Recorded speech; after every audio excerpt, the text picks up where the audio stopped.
Hi, and welcome to my channel, Shades of Sage, where I share all things motherhood. My name is Tashima. I'm a doula, chef, and mom of 5, and today I'm going to talk about or compare and contrast my 2 cesarean births. So if you haven't followed my channel and this is your first time stopping by, I have 5 children. I have had 2 C-sections, but 3 successful VBAC births, including a vaginal birth after 2 C-sections.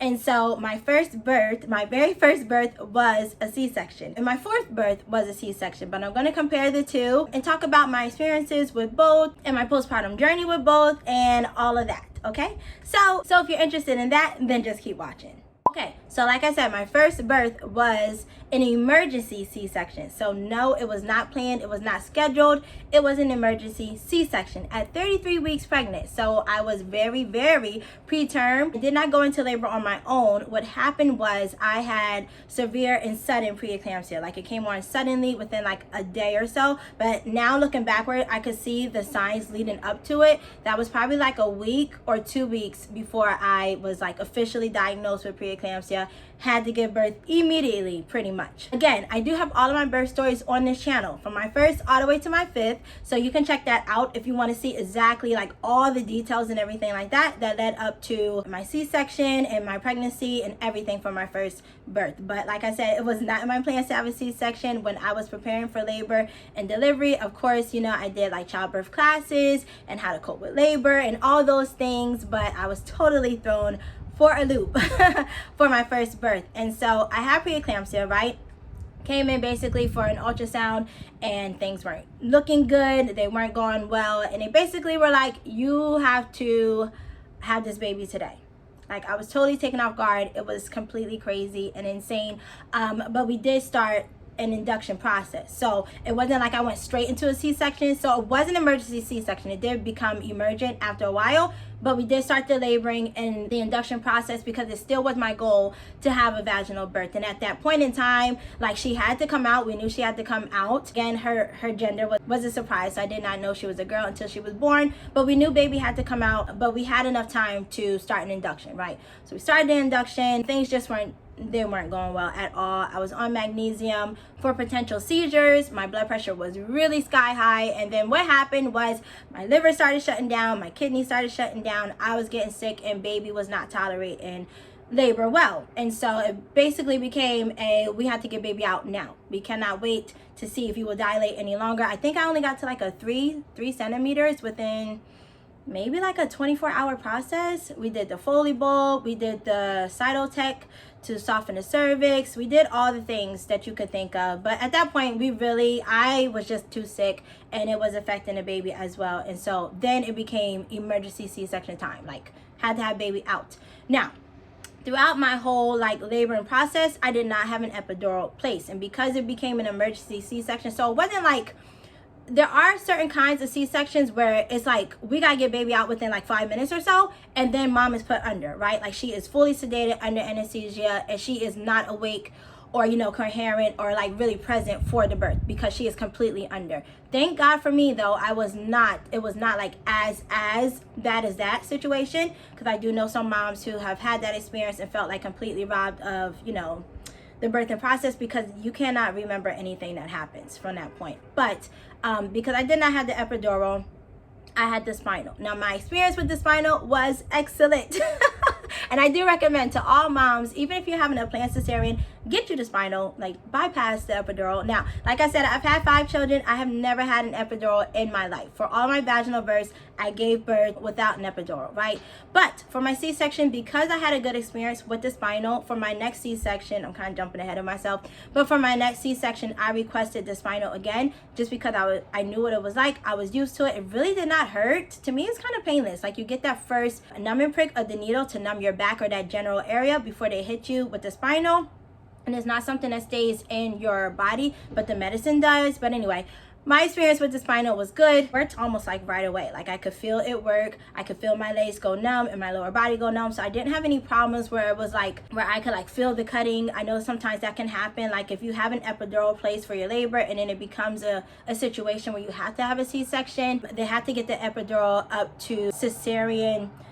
They have to get it up to cesarean level. So when you're having labor, when you're going throughout your labor, they have to get it strong enough for you to have a C-section. A lot of times, or sometimes, that doesn't happen, and mom still does feel the cutting and all that. So that's why I say I recommend the spinal. But again, I've never had the epidural, so I can't compare and contrast the spinal versus the epidural for you. I'm just sharing my experience. So I had the spinal, it worked right away, no problems, no complications with that, and I was laid down. Now again, everything was so scary. I don't remember that much because it was really, really traumatic. Like I said, if you watch my first birth story, it still is traumatic to this day. I'm able to talk about it a little bit better now, but if I really, really sit down and think about it, it still makes me cry to this day. But thank God she made it here safely, and I made it through that safely. But in the moment, I thought I was gonna die. Like, I was like completely certain I was gonna die. I was praying and I was like, just let my baby be okay. But God brought us through both of it. God brought both of us through it. Anything else? My arms were strapped down for the C-section, which is something that I did not know. It made me really, really nervous. And you know, on this channel, I do try to share things about labor and delivery, things that people don't talk about, or even just like through the course of giving birth to your children, you may forget to mention to other moms, and so when they go through it, they're not prepared. Now for me, my mom had 10 children, but she never had a C-section, and so it was new, you know, for all of us, you know, just going through that experience. And so yeah, when my arms were strapped down, that made me really, really nervous. But I had a really good support system. I had really good nurses. The anesthesiologist, like I said, he was the best. Like, I loved him so much for the spinal, like, because it went so well. He actually did my spinal for my next C-section that I had. So just seeing his face when I had to have the C-section gave me such relief. Like, you know, it wasn't as scary because I knew him, I was familiar with him. Like I said, my C-section itself, the experience wasn't that bad as far as like I don't want to say it wasn't that bad. It was all new. It was all new. It was all surprising. It was all traumatic. Like I said, my baby came out screaming. She came out screaming. She was fine. She was healthy. She had to stay, you know, 7 weeks in the NICU, pretty much until her due date. She was in the NICU. And again, I do share a little bit of my NICU experience and our journey, just all the things we had to go through in order to get her home, get her up to weight, because she was really small. I also had IUGR, which is, you know, growth restriction. So she was only 2 pounds and 11 ounces when she was born. So there's a lot of things that went on, which kind of just really just started, I think, that passion for me for birth and, you know, moms and postpartum and pregnancy and all that stuff, just because I went through so much with my first, right? But yeah, I had the C-section. Because she was in the NICU, I was not there 24/7. I was there a lot though. Like, I really only went home to sleep, take a shower, and get back up to the hospital. Like, I tried to stay with her pretty much at all times, again, because I just knew that she needed me, I needed her, we were breastfeeding and all of that stuff. But my postpartum recovery was not as bad. Now, certain things, like I said, was new. So like, just those muscles being cut, like, you don't realize how much you utilize your core and stuff until they have been cut. And then everything from then on is like a pain while you are healing, while your body's healing from a cesarean birth. 7 layers of your skin, your fat, your muscle get ripped and torn and cut throughout a C-section. It is major abdominal surgery. So don't let anyone try to tell you it's the easy way out, blah, blah, blah, blah, blah. It's, to me, compared to having a vaginal birth and a C-section, it's way harder on your body. So sneezing, going to the bathroom postpartum, like number 2, farting, laughing, standing up, sitting down, changing positions, like moving from side to side.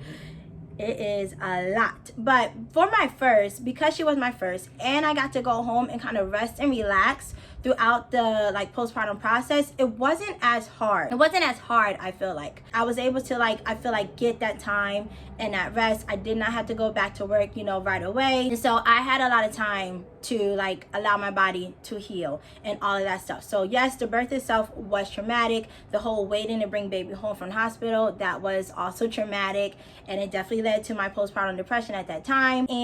But the postpartum recovery, even though it took me about like 6 months to feel normal, there wasn't really that many hiccups or problems or issues that arose postpartum for me from that C-section. Like I said, it was my first child, and I did have a lot more, you know, time on my hands and things like that as I was learning how to become a mom and all of that. Okay, and so yes, for that C-section, for me, definitely life-saving, definitely necessary. But as far as postpartum, easier recovery than my second C-section. So let's go into my second C-section. At this point, this is my 4th birth, or my 4th child, right? So I have had 2 successful vaginal births after that, 2 successful VBACs, and so it was not even in my mind that I was going to have a repeat cesarean. So, and at this point I was a doula. Like I said, I already had 3 children at home, was not planning a C-section, was not even on my radar. I might have been a little overconfident.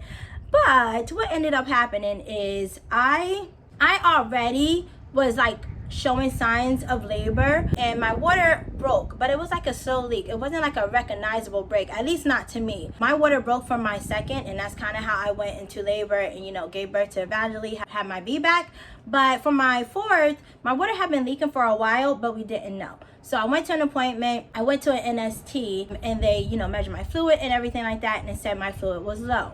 So they had somebody else come in and check, still said my fluid was low. And so basically at that point, because I already had a small baby, and for me, I just grow small babies, okay? I'm not that big.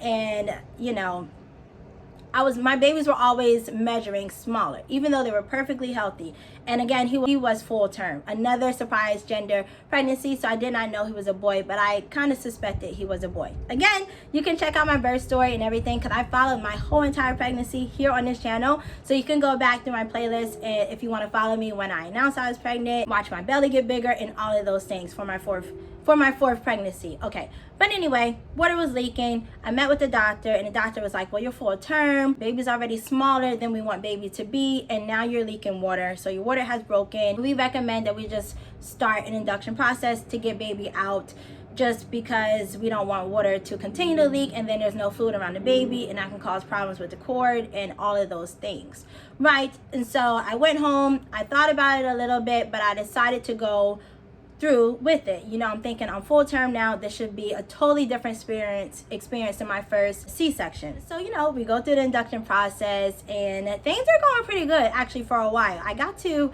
5 centimeters. It did take a while. It took like, let me see, that whole labor was maybe like 32 hours from start to finish, from the start of the induction to when I had the C-section. And basically I just stopped dilating. At a certain point I just stopped dilating. I don't know exactly still to this day what it was. We tried every position possible. Again, I did not have the epidural, so I was able to move around freely. I was able to get out of the bed, walk around, get on the ball. We did all the different positions, the flying girl pose, the throne pose, everything that you can think of. But I got to 5 centimeters and stopped dilating for like hours on end, like 12 plus hours. I made no progress as far as dilation. A little bit of effacement, but at a certain point my body just stopped. I don't know why to this day. And if we had Pitocin on, then we would turn it off and allow my body to rest and reset and all those things, and then turn it back on. It went all the way up to the max, like what is that, 20 or 22 of the Pitocin, and still.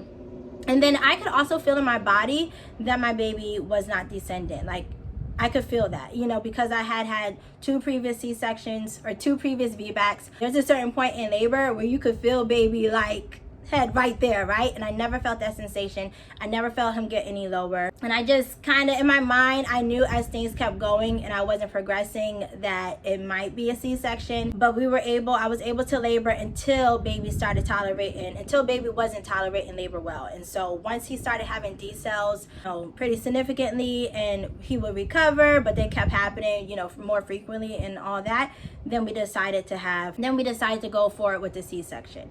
Like time really wasn't on our side at that point anymore. But I felt really good in my body though. Like I said, the contractions weren't that bad because I never got to that point where they were like back to back to back and on top of each other and really long and really strong. They were very bearable for me. Like I said, I was only at a 5. I usually don't start to feel like super intense pain until I transition. So that's like 7-8 centimeters. So I just knew, you know, I made my resignation with it, knew I had to get the C-section, but it was a more positive experience than my first because I was completely with it.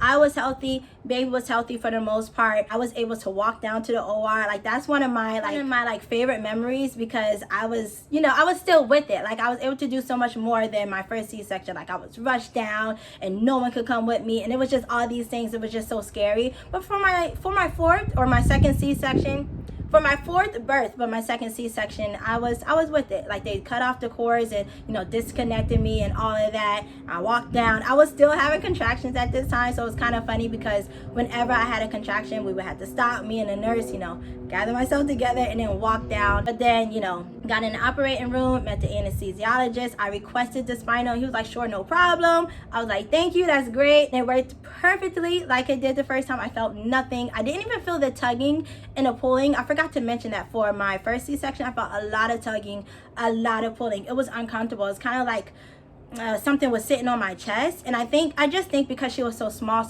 so she probably was like really high up, you know, like she hadn't dropped or anything like that, and she was so small, so they had to dig around, I feel like, a lot for her versus my other baby. And he wasn't super big either. He was 5 pounds and 12 ounces if I'm not mistaken, but he definitely was lower. He definitely was already, like, you know, engaged and everything like that. And so they got him out pretty easily, and I was able to talk. I could remember things. I was able to laugh even, you know. And then, you know, they announced he was a boy, and that was great. He went over with my mom for a little bit while they, you know, sewed me back up and all of that. Now, the experience for me was really good. It was a very redemptive C-section, very positive C-section. So even though it wasn't the vaginal birth that I had wanted, it was so nice. Now, they did have a little bit of trouble of getting my blood to clot, before they could sew me up. I remember hearing that, and, you know, I was a little bit nervous. It took like 20 to 30 minutes or so. So even though this C-section wasn't really an emergency, it took longer than my first C-section. And they had to do some things. I could tell they were getting worried just because I was watching everybody's faces and listening to the tone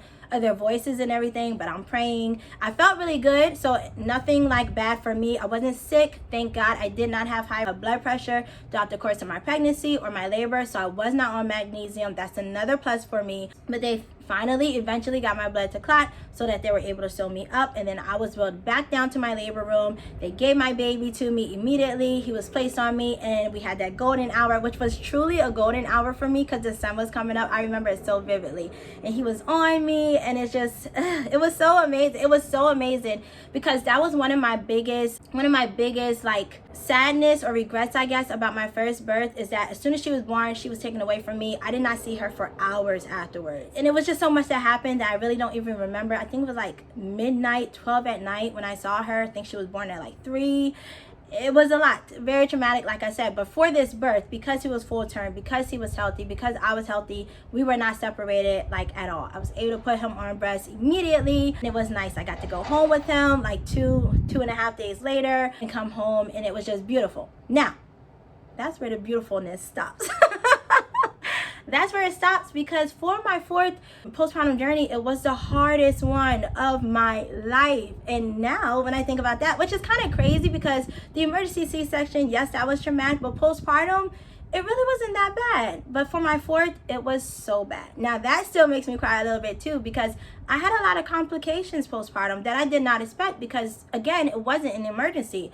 But, you know, I was older. I had all of my kids back to back at that point. I did labor a lot longer and then still had the C-section. So it was kind of like my body was recovering from both births. I remember, and this may be TMI, but my vaginal area, everything was so, it was like so swollen. It hurt so bad. I'm talking about for months on end. It hurt really bad. It had already been hurting throughout the pregnancy, but of course throughout, you know, the laboring and the, you know, dilation process, it was really bad. And then I had this massive swelling, like this massive swelling that was really from my like chest down, not my chest down, from my waist down all the way to my feet. And it just got worse. Like, it started a little bit at the hospital, but it got so much worse when I went home, and it just kept getting bigger and bigger and bigger. I'm talking about like at least 20 pounds of fluid. And I'm not joking, I'm not kidding, because it was a major concern of mine, and it just seemed like it kept going up. Like, it started at my feet, which is kind of what I had. I had some swelling for my first C-section and recovery and everything,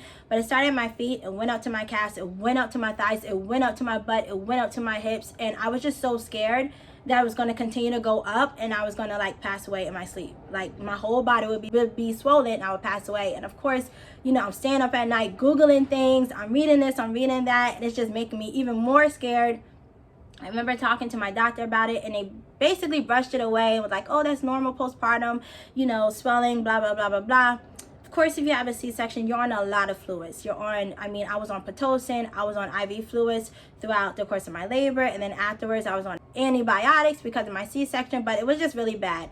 And again, the whole reason why I didn't want another C-section is because I had children at home now. So I had 3 older children, plus a newborn baby, plus recovering myself, and my room is upstairs, and it was so hard. Now that to me was traumatic. My postpartum journey from my 4th, very traumatic for me. And so yeah, that's why I fought so hard for my vaginal birth for my 5th, and I was able to have it. I was able to do it. God blessed me so much through that. If you want to see, definitely a story of triumph and prayer and just believing and trusting God, because I got everything I wanted and asked for, pretty much everything I wanted and asked for my 5th birth, labor, delivery, everything. But yeah, that second C-section was a doozy. It was a doozy for me, but I got through it very slowly. I'm talking about super slowly. I also did have postpartum depression for that one. I was diagnosed with that, and I just really think for me it's mainly due to the fact of, or like the method that I give birth. Like if I was okay with the C-section because I knew it had to happen for my health, for my baby's health, for both of them. But going back though, looking back, because hindsight is 2020, I would not have agreed, knowing what I know now to this day, because I continue to do my research as a birth worker, as a doula and everything. I would not have agreed to the induction for my 4th. I just know that my body was already showing signs. But all of my VBACs that I have been successful, my body went into labor on its own. And so I just think for me, being induced is it's just not going to work. Like my body has to be the one that goes into labor for it to work. Now I'm not saying, right, like if you had to be induced for any reason, another medical reason, or whatever, that is not going to work for you. I just know for me personally, it doesn't work. And it was a really hard postpartum journey with my 4th. But slowly I got to get better. I got my mobility back. The fluid came off, thank God. And one of the things that I really credit to that was dandelion root. So I looked that up. Actually, God led me to that one. He led me to that one because I was so scared. Like I said, I was so scared. I was so paranoid that I was going to leave my 4 children motherless. And I was like, I need something. And I was just searching, and I stumbled upon dandelion. I talked to my mom about it. She happened to have some. She gave me some like pills, and it worked immediately. And once I started taking it, like I was peeing out so much fluid. It was crazy. It was so crazy. But yeah, very hard recovery for my second C-section. And so those are my experiences. I did not think this video would be that long, but those are my experiences with my C-sections. I, again, like I said on this channel, just try my best to inform moms of things that they should know for labor and delivery, for birth, pregnancy, postpartum, breastfeeding, and all of those things. And of course, share my journey with things as well, so that you are well armed with the knowledge, so that when you have to make certain decisions, for yourself, for your baby, for your family, you have the knowledge, you have the information. But for me, for my second, I would have definitely waited for my body to go into labor, which I know it would have done within like a few days or so, and I probably could have had that 3rd VBAC birth. But it's okay. All my children are here safely. Thank God I am here safely. I am 1 year postpartum for my 5th, and everything turned out great. So those are my experiences with my C-sections. Again, if you want to check out my birth stories, I have them in a playlist, and I have more tips about C-sections, of course more tips about vaginal birth after cesarean. So yes, that's all for today. If you want to share your birth story with me, please don't be shy to. I love reading them. I try my best to respond to each and every comment, so leave me a comment down below, even if it's just to say I enjoyed this video or whatever. Thank you for watching. If you watched all of the video today, give me a black heart emoji, okay, to match my outfit. And I think that's all. So thank you for watching. Remember to let your story be your power, and I'll see you in my next video. Bye.